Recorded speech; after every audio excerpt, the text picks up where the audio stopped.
No one's defending what she said. The president's pointing to the hypocrisy in the media, saying that the most horrible things about this president, and nobody addresses it. Where was Bob Iger's apology to the White House staff for Jamel Hill calling the president and anyone associated with him a white supremacist? For Joy Behar calling Christianity a mental illness? Where was the apology for Kathy Griffin going on a profane rant against the president on The View? And where was the apology from Bob Iger for ESPN hiring Keith Olbermann after his numerous expletive-laced tweets attacking the president as a Nazi and even expanding Olbermann's role after that attack against the president's family?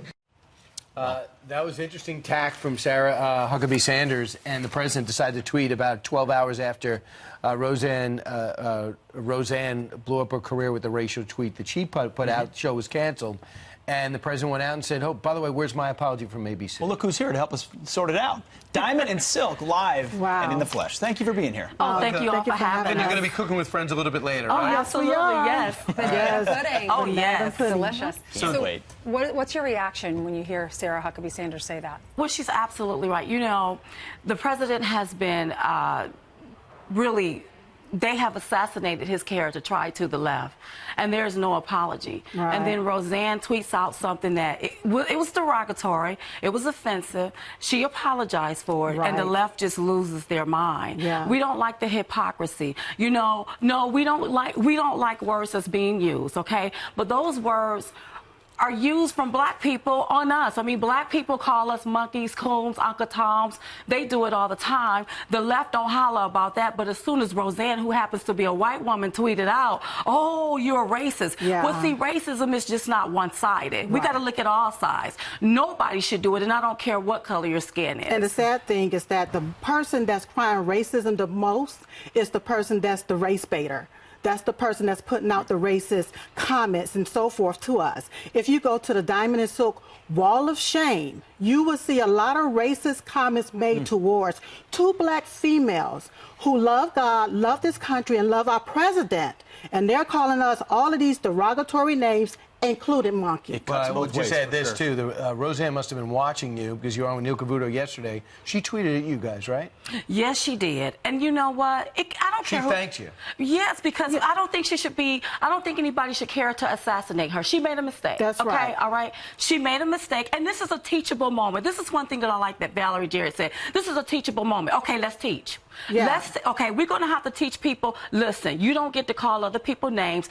Using the word monkey and identifying that to a black person, that is derogatory, that is wrong. Because maybe she just didn't know. Maybe some people don't know. Yeah. So now is the moment to teach and not defame and just beat her down. That's right. And I don't like that And part. not to mention, look at all of the other shows that's on ABC that makes these derogatory racist remarks towards the President of the United States, towards his supporters. They're still on air every single day. That's right. You will find a show that certainly does that. A double standard. And, that's right. And many in the media, including a host at another channel, say this isn't just about Roseanne, it's not just about Trump, it's about the people that support President Trump. This is what Chris Hayes tweeted yesterday. He said, Roseanne's problem turned out to be that she far too authentically represented the actual worldview of a significant chunk of the Trump base. So somehow now that represents folks that support this. That's a lie. You know, she claimed that she was making a joke, and it was a bad joke, okay? She's a comedian, okay. She apologized for it. But that's not the representation of the Trump base. We are loving, caring people. We're not racist. We love God. We love this country. So how dare him say that? And that's what we're talking about right there. One tweet don't make you a racist, okay? Then they want to talk about and say that she's done all of these different things and said all of these different things. If you look at the left-wing media TV right now, you will see a lot of racist remarks, a lot of race baiting going on.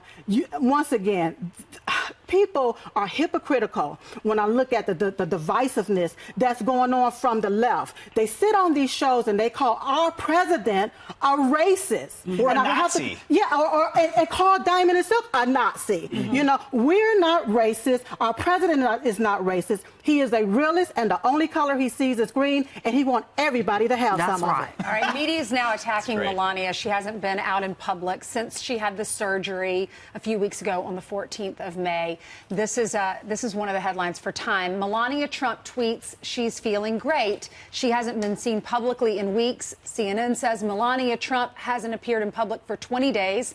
The Mercury News, missing Melania Trump. The First Lady tweets she's feeling great, but mystery remains. Your thoughts? You know what? This is what the left-wing media do. They conspiracy. This is them conspiring, trying to just make up a narrative, and then keep it going, keep it going. Leave our First Lady alone. Yeah. Leave our president alone. It's no mystery. She had surgery. She had surgery. What she tweeted out. I see the media is working overtime, speculating where I am and what I'm doing. Rest assured, I'm here at the White House with my family, feeling great, working hard on behalf of children and the American people.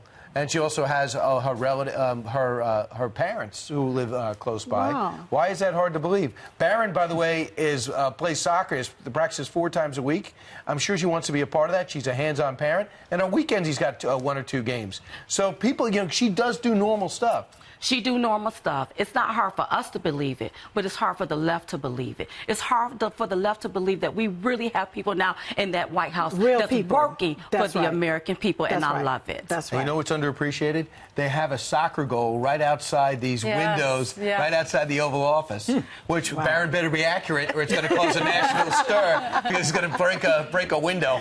Ladies, thank you so much. Where's your next tour? Next tour is in California. Yes. Rancho Mirage, California. So go get your tickets. Yes, at diamondsilk.com. And listen, you're going to have more of them. You can't have too much diamond and silk. They're going to come back to make some banana pudding. Yes.